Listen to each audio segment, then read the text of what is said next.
नमस्कार दोस्तों मैं नवीन कुमार अपने चैनल लैंग्वेज ऑफ प्लैनेट्स में आपका स्वागत करता हूं।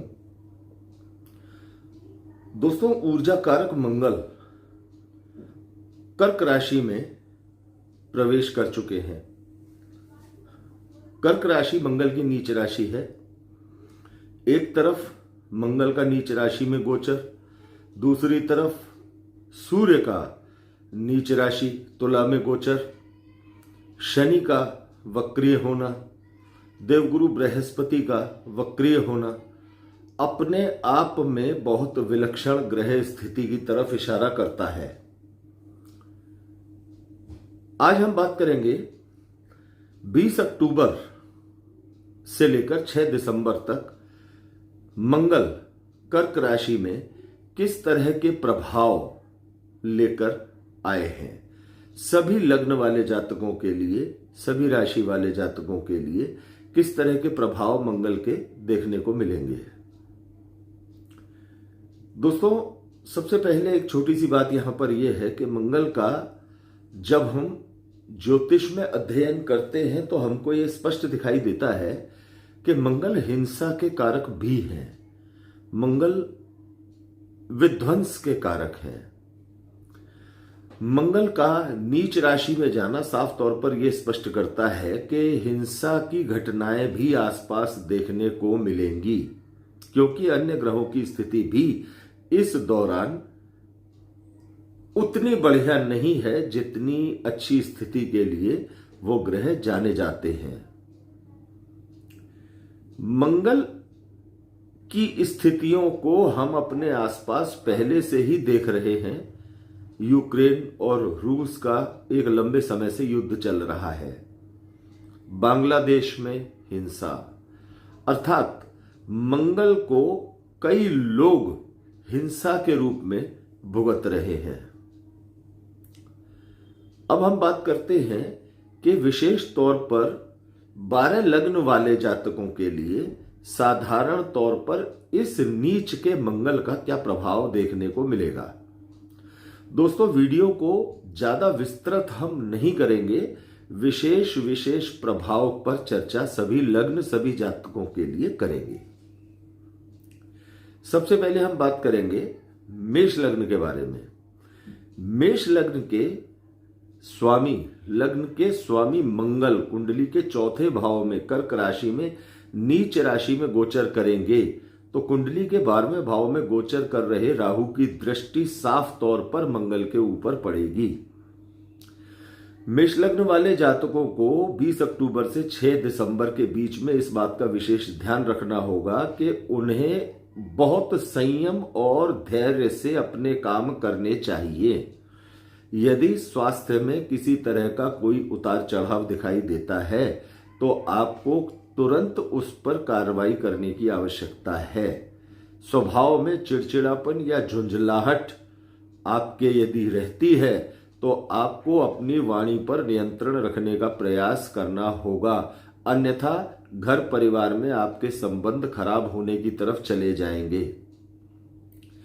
यदि आप प्रॉपर्टी से संबंधित किसी भी तरह का कोई काम करने जा रहे हैं तो उसे अच्छी तरह से जांच लें, समझ लें, उसके बाद ही किसी तरह का आर्थिक लेन देन करें, क्योंकि राहु की नीच मंगल पर पड़ती हुई दृष्टि किसी भी प्रकार के एक धोखे की संभावना से नजरअंदाज नहीं किया जा सकता। यहां मेष लग्न वाले जातकों के साथ प्रॉपर्टी के मामले में या वाहन की खरीद फरोख्त के मामले में कोई गड़बड़ी हो सकती है, सावधान रहने की आवश्यकता है। मेष लग्न वाले वो जातक जिनकी माताजी के स्वास्थ्य में उतार चढ़ाव की स्थिति है, उन्हें अपनी माताजी के स्वास्थ्य पर ध्यान देने की आवश्यकता इस दौरान है। घर के वातावरण को जितना हो सके शांत रखने का प्रयास करें। अपनी पर्सनैलिटी में सुधार लाने के लगातार प्रयास मेष लग्न वाले जातकों को करने होंगे। क्रोध पर, चिड़चिड़ेपन पर नियंत्रण रखना ही होगा। बात करते हैं वृष लग्न वाले जातकों के बारे में। वृष लग्न वाले जातकों की कुंडली के तीसरे भाव में मंगल का गोचर होने जा रहा है। तीसरे भाव में कर्क राशि में मंगल अपनी नीच राशि में बैठकर ये साफ तौर पर दिखाते हैं कि आप बिना कारण के पराक्रम दिखाने की तरफ जा सकते हैं, या ये कहा जाए कि आपके मित्रों के साथ, आपके पड़ोसियों के साथ, आपके छोटे भाई बहनों के साथ आपका किसी भी प्रकार का झगड़ा आपके लिए एक लंबे विवाद को जन्म देने वाला होगा। आपको अपने संबंधों का विशेष ध्यान रखना है, और जो भी लोग वृष लग्न वाले जातक, जो भी लोग मीडिया लाइन से जुड़े हुए हैं, या जो भी आप किसी तरह के कोई मेटल के काम से जुड़े हुए हैं या अपने किसी केमिकल के काम से जुड़े हुए हैं, ऐसे लोगों को इस बात का विशेष ध्यान रखना है कि आप अपने क्षेत्र में जो काम कर रहे हैं उसी काम को आगे बढ़ाने की तरफ जाएं। बिना कारण अपने हाथ ज्यादा दूर तक ना मारने का प्रयास करें, या दूर तक अपने कार्य क्षेत्र को विस्तृत करने का प्रयास ना करें, नुकसान की स्थिति आपके लिए बन जाएगी। बात करते हैं मिथुन लग्न वाले जातकों के बारे में। मिथुन लग्न वाले जातकों की कुंडली के दूसरे भाव में, कुटुंब भाव में, धन स्थान में मंगल का नीच गोचर होने जा रहा है। कुटुंब भाव में मंगल का ये गोचर निश्चित तौर से आपके कुटुंब में वैचारिक मतभेद पैदा करने वाला हो सकता है। मिथुन लग्न वाले जातकों को इस बात का विशेष ध्यान रखना है कि उनके कुंडली के दशम भाव में राहु का गोचर हो रहा है। कोई भी काम धन के लालच में आकर यदि आप कर बैठते हैं अनैतिक काम, तो ये आपके लिए निश्चित तौर से नुकसान देने वाला होगा। धन को लेकर की गई किसी भी प्रकार की जल्दबाजी आपके लिए नुकसान ही लेकर आएगी। धैर्य रखने की आवश्यकता यहां पर है। अपनी वाणी पर आपको नियंत्रण रखना होगा। ये वाणी आपके कई बने हुए कामों को भी बिगाड़ सकती है, क्योंकि कुंडली के दशम भाव में शातिर ग्रह राहु का गोचर हो रहा है, जो आपका कर्म क्षेत्र है। आपकी कुंडली के वाणी स्थान में नीच के मंगल आपकी वाणी का दुरुपयोग आपसे करवा सकते हैं, और कर्म क्षेत्र में बैठे राहु आपके कामों को बिगाड़ ले जाएंगे। इसलिए बहुत अपने ऊपर नियंत्रण रखकर अपने शब्दों का इस्तेमाल करें। बात करते हैं कर्क लग्न वाले जातकों के बारे में। कर्क राशि और कर्क लग्न, जहां पर इनके पहले भाव में मंगल का नीच गोचर होने जा रहा है, कर्क लग्न वाले जातकों के लिए मंगल कारक ग्रह हैं। कुंडली के दशम और कुंडली के 5वें स्थान के स्वामी मंगल है। इस बात का विशेष ध्यान रखना होगा कि कर्क लग्न वाले जातकों का संतान के साथ कोई वैचारिक मतभेद न हो। अगर किसी काम में डिले हो रहा है तो उसमें जल्दबाजी बिल्कुल भी न करें। यदि स्वास्थ्य में किसी भी तरह की अगर कोई अनइजीनेस आपको फील हो रही है, तो आपको मेडिटेशन की तरफ जाना चाहिए। किसी अच्छे डॉक्टर से आपको सलाह लेने की आवश्यकता यहां पर हो सकती है। कार्यक्षेत्र में कोई भी काम अपने कार्यक्षेत्र से अलग करने का प्रयास आप बिल्कुल ना करें कर्क लग्न वाले, अन्यथा नुकसान की स्थिति यहां पर बन सकती है। दोस्तों, प्रत्येक लग्न वाले जातकों को इस बात का विशेष ध्यान रखने की आवश्यकता है कि उनकी कुंडली के जिस भी भाव में कर्क राशि में मंगल का गोचर होने जा रहा है, उस पर राहु की दृष्टि पड़ रही है। उस भाव से संबंधित किसी भी कारकत्व में कोई धोखा आपके साथ हो सकता है। विवाद की स्थिति निश्चित तौर से बन सकती है। अपने पार्टनर्स के साथ अपनी भाषा को संभाल कर इस्तेमाल करने की सलाह कर्क लग्न वाले जातकों को, कर्क राशि वाले जातकों को दी जाती है।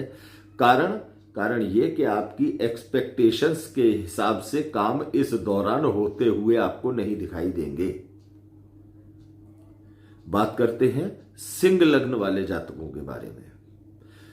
सिंह लग्न की बात यदि हम करते हैं तो कुंडली के 12वें भाव में कर्क राशि में मंगल का गोचर होने जा रहा है। मंगल सिंह लग्न वाले जातकों के लिए नवम भाव भाग्य भाव और कुंडली के चौथे भाव के स्वामी होकर कुंडली के 12वें भाव में नीच राशि में गोचर करेंगे। अब यहां पर एक सोचने और समझने वाली बात सिंह लग्न वाले जातकों के लिए यह है कि वर्तमान में सिंह लग्न के स्वामी सूर्य भी अपनी नीच राशि तुला में गोचर कर रहे हैं। सिंह लग्न वाले जातकों को इस दौरान अपने अड़ियल रवैये पर न रहकर थोड़े सॉफ्ट कॉर्नर की तरफ जाना होगा, थोड़े फ्लेक्सिबल होना होगा। आपको अपने खर्चों पर नियंत्रण रखने ही होंगे, आपको अपने खर्चों पर नियंत्रण रखना ही होगा। विदेश यात्रा का योग उन सिंह लग्न वाले जातकों के लिए बनता दिखाई देगा जिन लोगों की कुंडली में मंगल कारक ग्रह है और अच्छी स्थिति में बैठा हुआ है या मंगल की दशा चल रही है। दोस्तों, सिंह लग्न वाले जातकों को इस दौरान अपने छुपे हुए प्रतिद्वंदियों से, विरोधियों से सावधान रहने की आवश्यकता बहुत अच्छे स्तर पर होगी।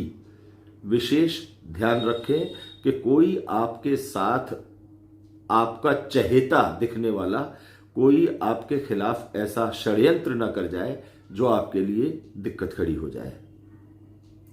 इस दौरान सिंह लग्न वालों को दान और दक्षिणा की तरफ जाना फायदेमंद साबित होगा।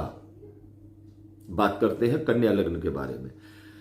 कन्या लग्न वाले जातकों के बारे में यदि हम बात करें तो कुंडली के लिए किसी भी प्रकार से मंगल ग्रह कारक नहीं है, अच्छे परिणाम देने वाले नहीं है। कुंडली के 3रे और 8वें भाव के स्वामी होकर कुंडली के 11वें भाव में गोचर करेंगे मंगल। कन्या लग्न वाले जातकों को इस बात का विशेष ध्यान रखना है कि यदि आप किसी भी प्रकार से एक बड़े लाभ के लालच में और आप कोई ऐसा काम जो आपके कार्यक्षेत्र से हटकर है करने जा रहे हैं तो आपका आर्थिक लाभ निश्चित तौर से आपके नुकसान में बदलता दिखाई देगा। आपको कन्या लग्न वाले जातकों को केवल उन्हीं कामों को रेगुलर तरीके से करने की जरूरत है जो काम आप पहले से करते चले आ रहे हैं। बड़े भाई बहनों के साथ आपको अपने संबंधों पर, अपनी भाषा शैली पर नियंत्रण रखने की आवश्यकता होगी और संबंधों को बहुत साध कर चलने की जरूरत यहां है। कोई भी काम यदि आप शेयर मार्केट से जुड़कर करने का विचार अपने मन में रख रहे हैं तो यह समय आपके लिए अनुकूल नहीं है, ध्यान रखें। 11वें भाव में मंगल का गोचर, आपकी कुंडली के 2रे भाव पर मंगल की दृष्टि पड़ रही है। अपने शब्दों का प्रयोग ध्यान से करें, संबंध बिगड़ने की तरफ जा सकते हैं। बात करते हैं तुला लग्न वाले जातकों के बारे में। तुला लग्न वाले जातक जिनकी कुंडली के 10म भाव में मंगल का ये गोचर होने जा रहा है। मंगल तुला लग्न वाले जातकों के लिए दोनों मारक भावों के स्वामी होते हैं, कुंडली के 2रे भाव के और कुंडली के 7वें भाव के।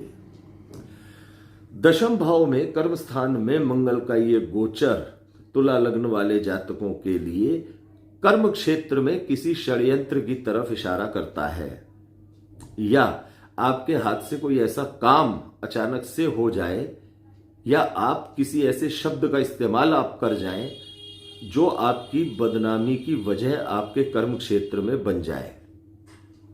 यदि आप किसी भी काम को उतावलेपन में करने का प्रयास करेंगे तो निश्चित तौर से आपको उसमें नुकसान ही देखने को मिलेगा।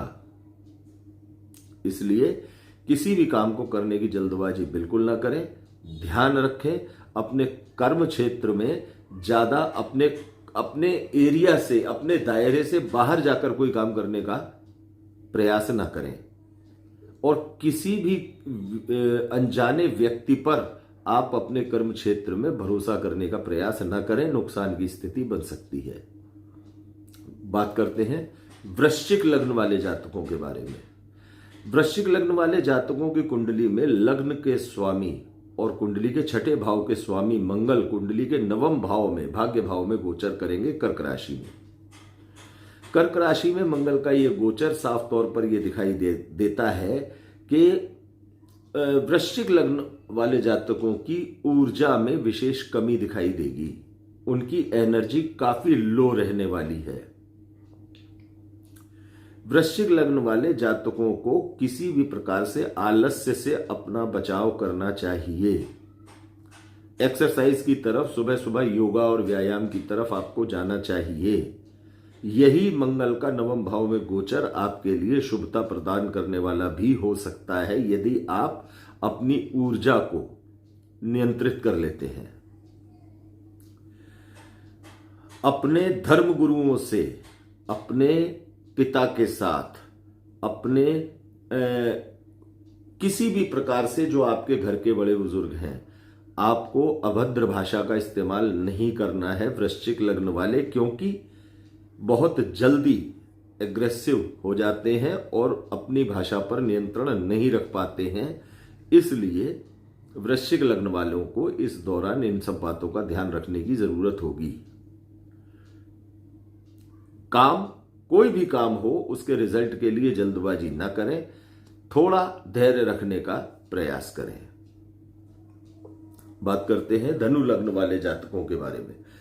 धनु लग्न वाले जातकों की कुंडली के 8वें भाव में मंगल का ये गोचर एक अच्छे संकेत नहीं दे रहा है। संतान को या संतान के साथ किसी प्रकार की वैचारिक मतभेद से बचने की जरूरत होगी। संतान को किसी प्रकार की स्वास्थ्य से संबंधित कोई दिक्कत हो सकती है। धनु लग्न वाले जातकों को वाहनों का प्रयोग बहुत ध्यान से करने की सलाह दी जाती है। वाहन ध्यान से चलाएं। किसी भी प्रकार से कोई आग से जुड़ा हुआ कोई काम करते हैं या इलेक्ट्रिसिटी से जुड़ा हुआ कोई काम करते हैं तो ध्यान से अपने काम को करें। आपकी कुंडली के 4थे भाव में राहु का गोचर है और राहु की दृष्टि कुंडली के 8वें भाव में नीच के मंगल पर होगी।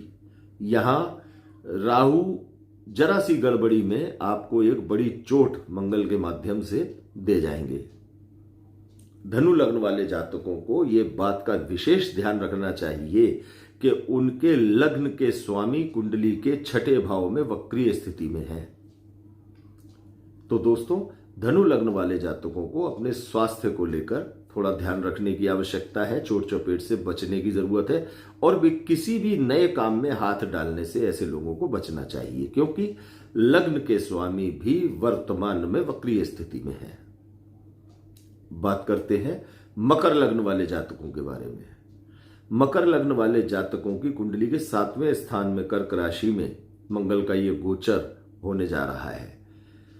मकर लग्न के अनुसार यदि हम बात करते हैं तो कुंडली के 4थे भाव के और कुंडली के 11वें भाव के स्वामी मंगल का कुंडली के 7वें स्थान में गोचर ये बहुत अच्छा नहीं कहा जा सकता, क्योंकि कुंडली के 7वें स्थान को मंगल के अनुकूल माना ही नहीं गया है।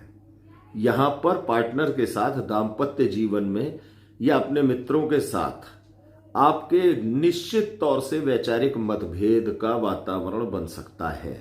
आपके रिश्तों में तनाव आ सकता है। आपके अंदर एक अहंकार की भावना, आपके अंदर एक एग्रेशन जाग सकता है। इसलिए आपको बहुत सोच समझकर अपने संबंधों को इस दौरान निभाने की आवश्यकता मकर लग्न वाले जातकों को होगी, क्योंकि आपके लग्न के स्वामी कुंडली के 2 भाव में वक्रीय स्थिति में है। इस बात को भी नहीं भूले कि आपके लग्न के स्वामी का मंगल के साथ षडाष्टक योग बना हुआ है। तो दोस्तों, इस बात को ध्यान में रखते हुए अपने संबंधों पर आगे काम करें। कोई भी संबंध बिगड़ना आसान होगा, उसको लंबे समय तक सुधारा नहीं जा सकेगा।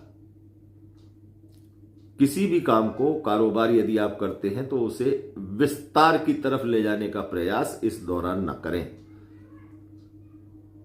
बात करते हैं कुंभ लग्न वाले जातकों के बारे में।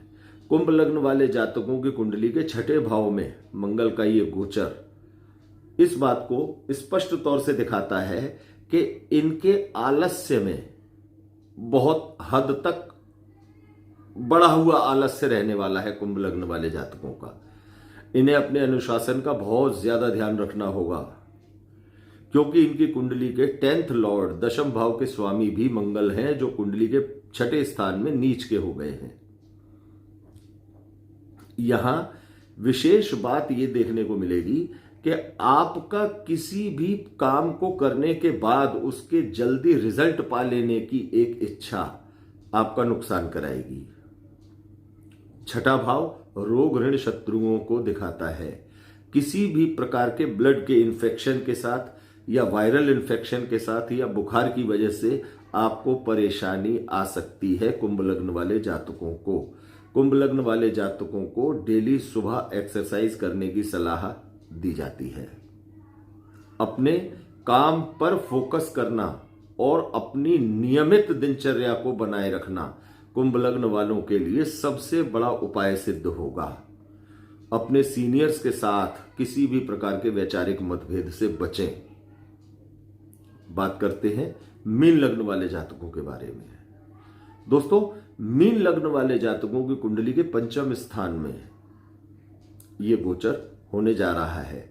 5वें स्थान में मंगल नीच राशि में होंगे। ये सीधे सीधे आपकी शिक्षा में अचानक से एक किसी प्रकार की कोई रुकावट डाल सकते हैं।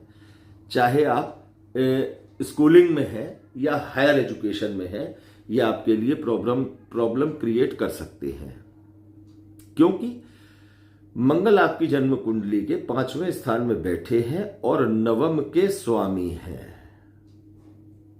कुंडली के धन स्थान के स्वामी हैं।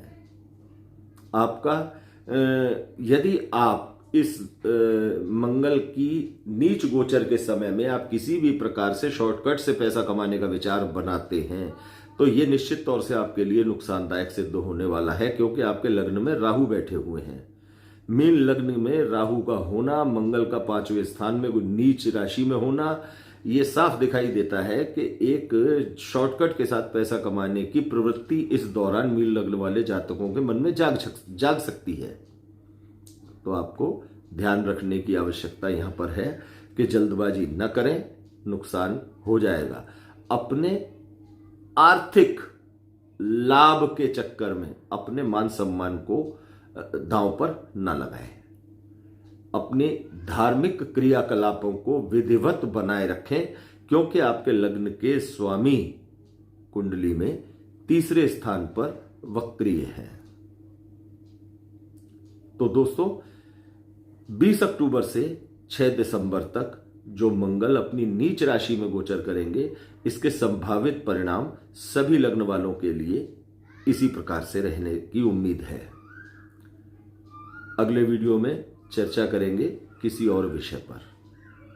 धन्यवाद दोस्तों।